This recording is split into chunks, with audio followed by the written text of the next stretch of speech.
World War III is penciled in for 2027, but it could start tomorrow by accident.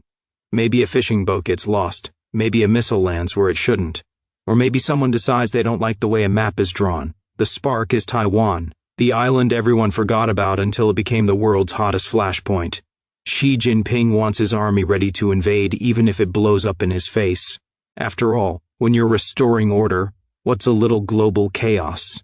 Today we're looking at why China can't afford to invade the little nation. And if you like these weekly videos, make sure to hit subscribe before my self-esteem sinks faster than the Dead Sea. Let's start with the map. China once called itself the Middle Kingdom, center of civilization, and luckily geography agreed. Its fertile heartland was a rice factory cranking out food and people. But that hack came with a catch. The paddies were wide open to raiders galloping in from the Eurasian steppe, that endless grass highway stretching from Europe to Manchuria. Luckily, China had built-in armor. The Hindu Kush Mountains blocked one flank, while its coastline acted as a 9,000 miles, 14,500 kilometers, of coastline aquatic bouncer. Can't swim, can't come in. So as long as the steppe was protected, China could sleep easy. But history flipped the script. The steppe is quiet, and that protective bouncer isn't as juiced up and scary now. In 1949, China decided it looked good in red, and went communist, so Washington thought up the island chain strategy. 3 defensive lines strung across the Pacific like tripwires. The first chain was the big one, stretching Japan to Indonesia, boxing in China's coast so tight it felt like a chokehold. But it only existed because the communists didn't win the Civil War as cleanly as they wanted. Their enemies, the nationalists, weren't wiped out. They dipped to Taiwan and the other islands around it. And like every good startup, it needed a catchy name, rebranding itself as Republic of China. New territory, snappy name, and a new government. And today, it's a multi-party democracy overseeing a vibrant economy. To anyone looking in, it walks, talks, and acts like a country. At least that's the idea. Very few countries officially recognize Taiwan, and it's locked out of groups like the UN. In public, everyone nods along that it's part of communist China. But behind closed doors, it's all winks and handshakes. Quiet trade deals, back-channel ties, and embassy-sized nod in embassies. That balancing act matters. Because if Beijing moves in, it won't look like China reclaiming China. It'll look like a straight-up invasion. And the world's promised to hit back. It's messy, and that's the point. Beijing likes it messy. Taiwan's self-rule is that China can't stop creeping on, scrolling their socials at 3 a.m. And yeah, we've all been there. China may be the world's second richest country today, but in 1949 it was flat on its back. This was a nation that once ruled as the globe's richest empire, reduced to such a sideshow that its civil war, with millions dead, barely raised an eyebrow abroad. Beijing calls that stretch the century of humiliation, 100 years of getting wedgied by foreign powers. However, the Communist Party swears that all ended back in 1949. Sure, Taiwan still looms just off the coast, a reminder of Beijing's unfinished business. The Communist Party has tried to seize it before, and every time the U.S. shoved them back. To Washington, it was containment. For Beijing, it was salt in the wound, a reminder that even after 1949, foreigners could still tell China no in its own backyard. But the people of Taiwan don't see it that way. To them, they're not Chinese, they're Taiwanese. And they want to keep it that way. 63.4% consider themselves purely Taiwanese. Just 2% claim they're Chinese. The rest shrug and say, "Why are you asking me?" Only 7% said yes to unification with the People's Republic of China, about as popular as pineapple on pizza. Taiwan's bond with the mainland has faded. They won't declare independence. Not out of loyalty, but out of fear of Beijing's wrath. It's been this way for decades, but nothing stays frozen forever. China hasn't given up, and by 2027, it has far more toys to play with. And like a grumpy toddler, Beijing has no interest in sharing. If Beijing wants someone to blame for the mess in the Taiwan Strait, it can start by looking at the portraits of Mao on the wall.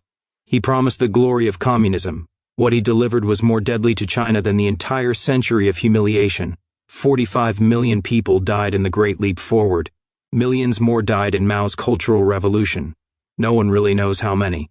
By the time he finally stopped killing others and got around to dying himself in 1976, China was a wreck. Once the world's richest empire, it had sunk to one of the poorest, its economy just 2% the size of the United States. It was 10 times smaller even than Brazil's.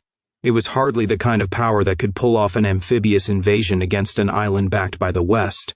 Things only started to change when Mao finally gave up the ghost. The party kept praising him in public, but behind the curtain, he was that uncle who never gets invited to family reunions. Mao's successors realized communism wasn't working, and getting rich looked a lot more fun. So they opened the doors to foreign trade, and the money came pouring in. By the time Xi Jinping took over in 2012, China's economy was growing by an average of 6% a year and had climbed to number 2 in the world. And then China started to flex. It spent a lot of money on weapons, thousands of ballistic and cruise missiles, modern aircraft like the stealthy Chengdu J-20 and the Shenyang J-35. New ships included 3 aircraft carriers with a 4th on the way. China now has the world's largest navy, with 405 units in its active naval inventory. And they're not done yet.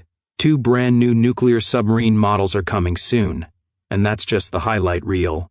China's military buildup is happening at breakneck speed.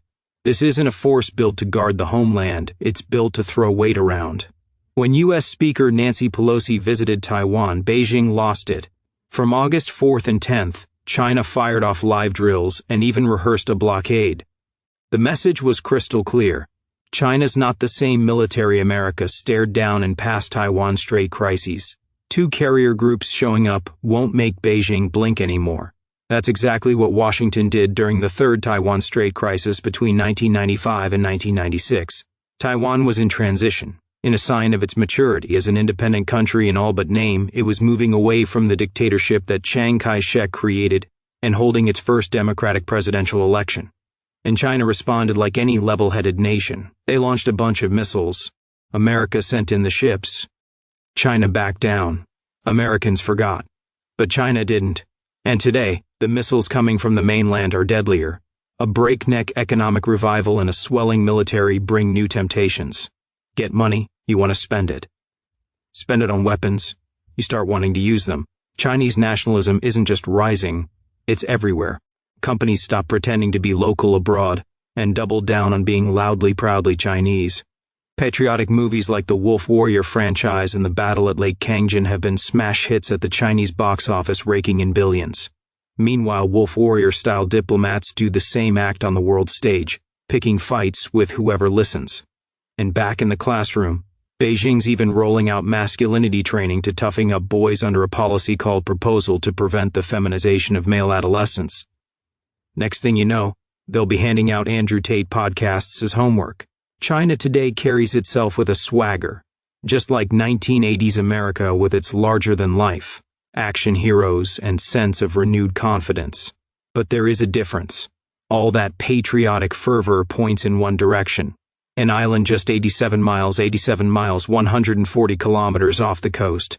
The one Mao could never take, the last reminder of the century of humiliation at the hands of Japan and the West. Between late 2020 and early 2021, China ran a rare poll, what should be done about Taiwan? And our survey said 55% of the people would support a full-scale war to take over the island. 33% opposed the idea. The rest said they weren't sure, maybe because they could already imagine what would happen to them and their kids if it all went wrong. Public opinion doesn't really matter in an authoritarian dictatorship like China. But this probably brought a smile to Xi's face. Chinese nationalism is one of the pillars of Xi's rule. With so much history and political capital tied to Taiwan, backing off would mean a major loss of face for both Xi and the party, especially now, with so much to gain. The Taiwan Strait isn't just a strip of water, it's one of the world's busiest trade routes. In 2022 alone, $1.4 trillion worth of Chinese exports squeezed through this narrow channel. And it's not just China riding the lane. According to the U.S. Naval Institute, nearly half of the world's container ships passed through the strait that year. Think of it as the Panama Canal on steroids, except this one sits between 2 rivals staring menacingly at each other across the water. The status quo is held for decades, but it's an unsteady truce balanced on a shipping lane. Now China's close to having both the gear and the public backing to get moving, and Taiwan knows it. so it's making its own plays. The U.S. may have cut official ties after Beijing opened up, but under the 1979 Taiwan Relations Act, Washington still keeps a roommate who's not on the lease presence on the island. More importantly, it keeps the weapons flowing. By mid-2025, weapon sales had hit $2 billion, basically turning Taiwan into the guy in Grand Theft Auto who walks around strapped with every weapon in the game. Some items on Taiwan's recent Armageddon shopping list include 108 M1A2 Abrams tanks, 66 F-16V fighter jets, 29 HIMARS rocket artillery systems, and 100% Harpoon anti-ship missile systems. They're all a part of Taiwan's porcupine strategy. The island's goal is to make an amphibious assault so costly and bloody that Beijing takes one look and nopes out. And just to flex even more, it's also rolling out its own homegrown missiles. The Qingtian hypersonic cruise missile can hit Beijing or just about any other city on the mainland from 750 to just over 1,200 miles, 1,207 to 1,931 kilometers away. And the public's not sitting on the sidelines either. Nearly 3/4 of Taiwanese say they'd fight if Beijing made a move. Civilians are signing up for training, ready to turn themselves into live ammo if it comes to that. Taiwan may be brave, but it knows the porcupine strategy only buys time. Just look at Ukraine. Putin's burned through more than 1 million men for a few miles of dirt, and he's still at it. To him, Ukraine isn't land, it's destiny. A piece of lost Russia he's willing to bleed forever for, well, willing for everyone else to bleed for. Xi's feelings about Taiwan are similar. That's why the two get along. They read from the same script. Nation-states with borders and sovereignty. Just Western red tape. To them, the world is split into civilizations, tied by blood, language, and history. And in that story, Taiwan isn't independent. It's a chapter China insists still belongs in its book. If you've got the patience to sit through Xi Jinping's speeches, you'll hear him talk about the China dream, or the great rejuvenation of the Chinese nation. At the top of that wish list, Taiwan. And there's a deadline, 2049, the centennial of the PRC. By then, Xi wants the box checked. But if he's serious, he can't wait that long. It's because of gray hair, literally. China is aging fast. By the time Xi hopes to rejuvenate the nation, the median age will be nearly 52, closer to Japan than to the U.S. It's hard to wage war when the army's shrinking, the hospitals are packed, and the budget's being eaten alive by retirement checks. Now you see why Xi is so dead set on being ready 2 years from now. There's no escaping it.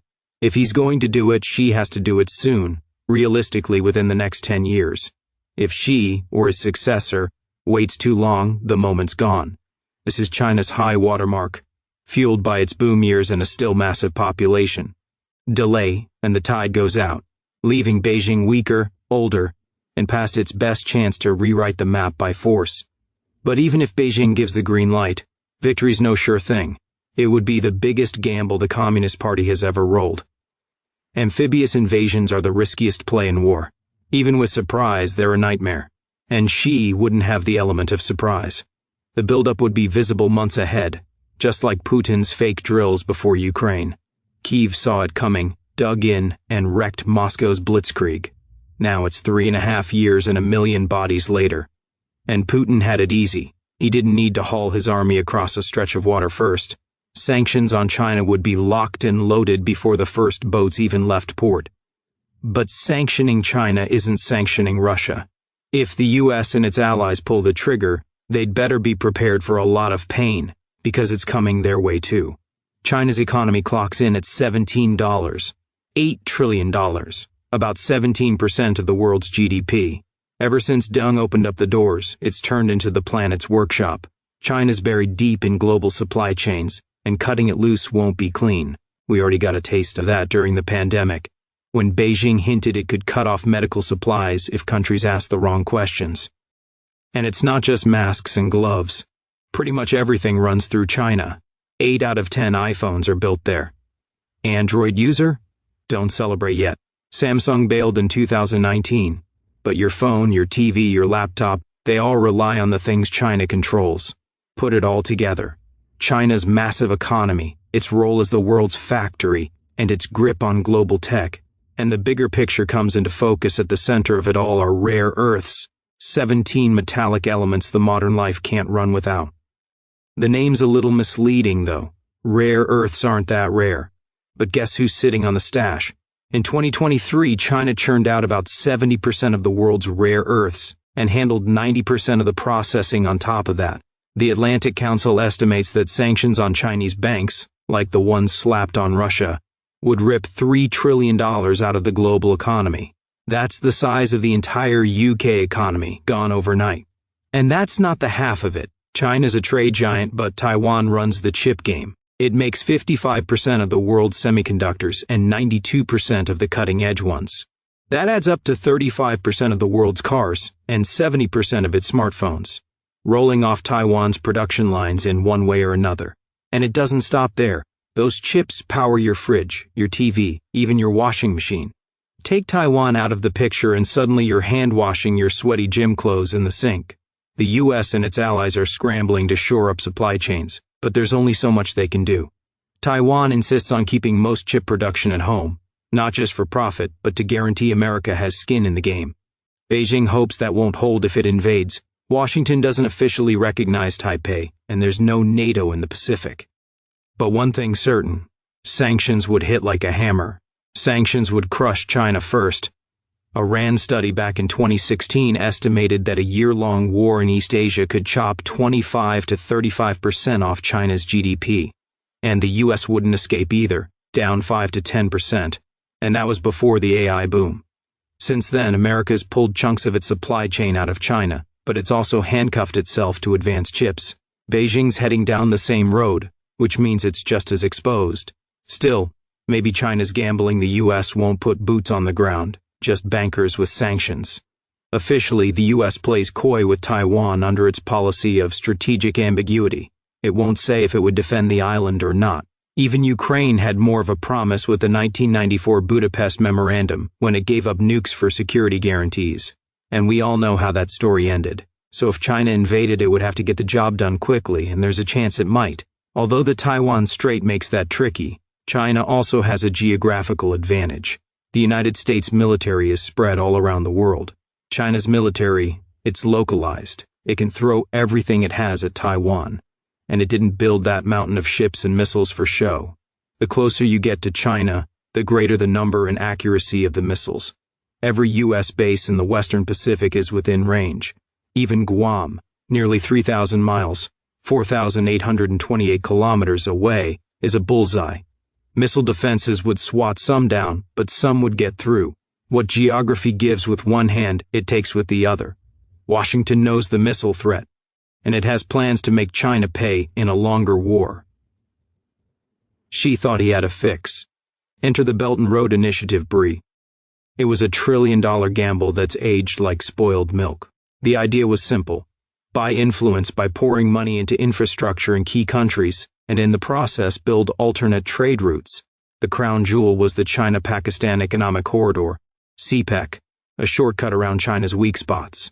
On paper, ships from the Persian Gulf could unload in Pakistan, then roll straight into China by road and rail. Look at it on a map and you'll see why. It's the Silk Road reborn.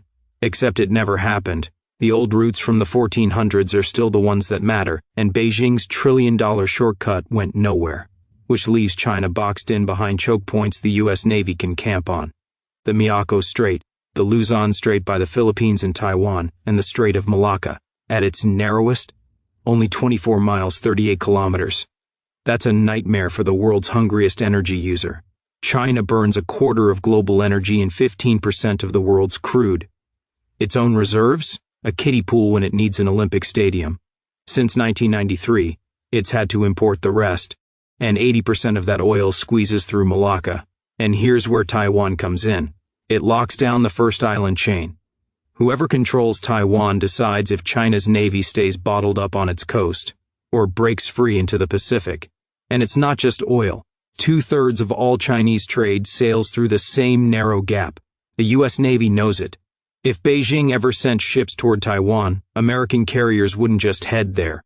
Some would sit at Malacca instead, with their hand around China's economic throat. China's medium-range missiles could hit U.S. ships from here, but the further out you go, the weaker that umbrella gets. And America's got an ace up its sleeve, one China's missiles can't swat so easily. Surface ships and bases might be sitting ducks, but submarines are a whole different game of hide-and-seek. The United States had 64 submarines in its fleet last year. China wasn't far behind, with 61. But numbers aren't everything. The U.S. Navy runs nuclear subs, built to stay out for months and dive deep. Admiral Samuel Papero, then head of the Pacific Fleet, bragged that America's subs are a full generation ahead of China's. He wasn't exaggerating. China's got 48 diesel-electric subs, nice and quiet on battery, until they have to surface and recharge. When those diesel engines kick in, it's basically a car horn underwater. Even China's nuclear subs, the type 0.93 seconds and 0.94 seconds, are louder than America's. The newer 0.95 seconds and 0.96 seconds, still on the drawing board until around 2030, and cranking them out at scale will take time Beijing might not have. So, what if China invaded Taiwan? U.S. subs would be waiting at the choke points. China's economy would start to suffocate if the fight dragged on, and those subs could even take shots at the mainland. And if Beijing hit U.S. bases in the region, well, torpedoes have a way of returning the favor. What wouldn't happen is a clean one-on-one fight. The U.S. could bring in far more firepower than China bargained for, and pretty soon, it wouldn't just be America. China's neighbors, most of whom it's managed to annoy, would be looking for payback too. 17 countries have territorial disputes with Beijing. The biggest crude match? Japan. Almost everyone in Japan lives on its 5 main islands, but further south are a few lonely rocks called the Senkaku Islands, or Diaoyu if you ask China. Nobody lives there, but in 1969 the UN discovered oil and gas nearby, and suddenly China remembered it had owned them since the 14th century. Funny how history works when oil's involved. And honestly, that claim makes more sense than Beijing's fairy tale about ancient settlers on the Spratlys. More on that later. Lately, China's turned up the heat around the Senkakus. In January 2021, it passed a new law giving its Coast Guard the green light to use force on foreign vessels trespassing in Chinese waters. And big surprise, Beijing's definition of its waters was about as broad as it could get. The law spells it out. Chinese jurisdiction covers internal waters, territorial seas, the contiguous zone, the EEZ, the waters above its continental shelf, and the wonderfully vague catch-all, other waters. You can guess what other waters means for Japan. China was already poking at the Senkakus, testing Japan's limits. This law turned those jabs into a giant flashing warning sign. But more importantly, Japan can't turn its back on Taiwan. Its lifeline depends on it. And 20% of its total trade goes through the South China Sea, which China is militarizing. The Taiwan Strait carries 25% of its exports, 32% of its imports, and 90% of its energy imports. That's why, shortly before his assassination, former Prime Minister Shinzo Abe warned that a Taiwanese emergency would also be a Japanese one. He wasn't exaggerating. If China takes Taiwan, Japan's very existence is on the line. Abe's murder didn't knock Japan off course, it sped things up. He laid the groundwork for a stronger military, and his successors hit the gas. For the first time since World War II, Japan's arming for offense, buying missiles that can hit targets far beyond its shores. Then in December 2022, Tokyo made it official. Defense spending will hit 2% of GDP by 2027. That date wasn't random. It was aimed squarely at Xi's invasion timeline. There are also around 54,000 American troops in Japan, more than anywhere else in the world. Even if Tokyo wanted to sit out a Taiwan fight, geography won't let it. Those bases make Japan part of the battlefield from day one. South Korea hosts 25,000 American troops. Seoul may talk less about Taiwan than Tokyo, but it's just as locked into the regional balance. And there's the bigger problem: trade. Geography traps South Korea in the same choke points. 90% of its maritime trade runs through the South China Sea, and the Taiwan Strait alone carries 30% of its imports and nearly a quarter of its exports. South Korea's tried to walk a tightrope under Xi's China, keeping its security tied to Washington, while cashing in on business with Beijing. In 2024, President Lee Jae-myung even said Seoul should avoid picking sides and just say thank you to both China and Taiwan. But gratitude doesn't stop missiles. Once the shooting starts and trade routes narrow, South Korea doesn't get to stay neutral. Security and survival would drag it into the war. Seoul can pretend neutrality works because geography has kept it sheltered from China's roughest moves. On August 11, 2025, a Chinese Coast Guard cutter and a PLA Navy ship managed to crash into each other. They were nowhere near China, though. They were in the South China Sea, and Filipino Coast Guard personnel captured the footage. Manila was quick to blame Beijing for the chaos, and it's been pretty chaotic in this patch of the sea. In a part of the sea already crowded with warships and Coast Guard vessels from half a dozen nations, chaos is basically the default setting.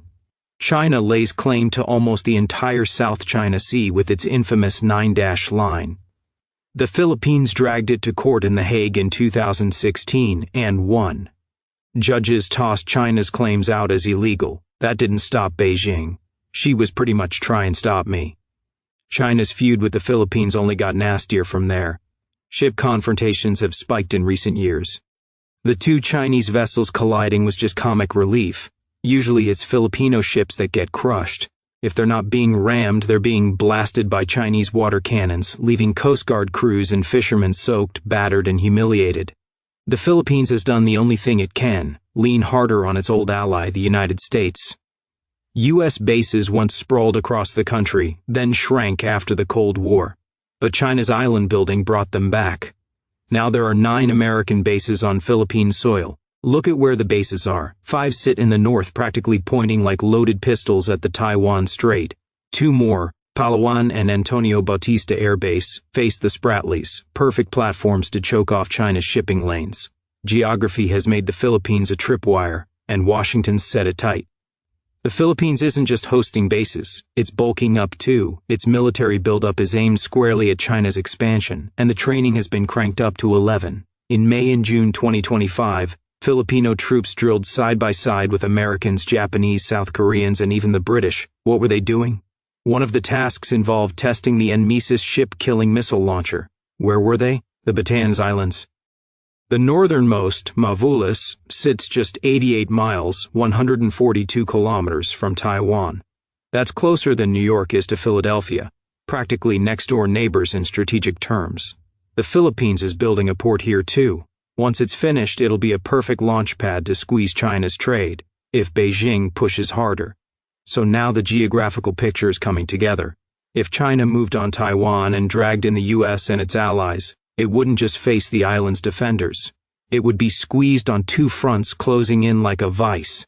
Add a blockade at the Strait of Malacca, with Australia leaning in, and Beijing would feel the pressure.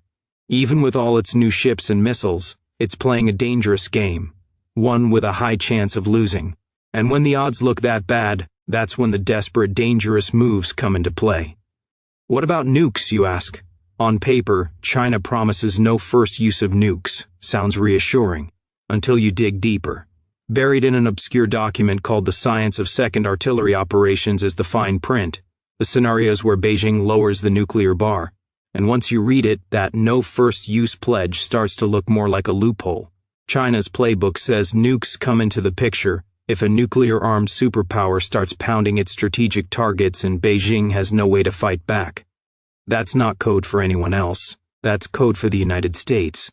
But this document points to red lines like strikes on the mainland, its infrastructure, or its cities. Hitting Chinese military targets at sea wouldn't count, which means if the fight stays limited to Taiwan, there's a real chance it doesn't go nuclear.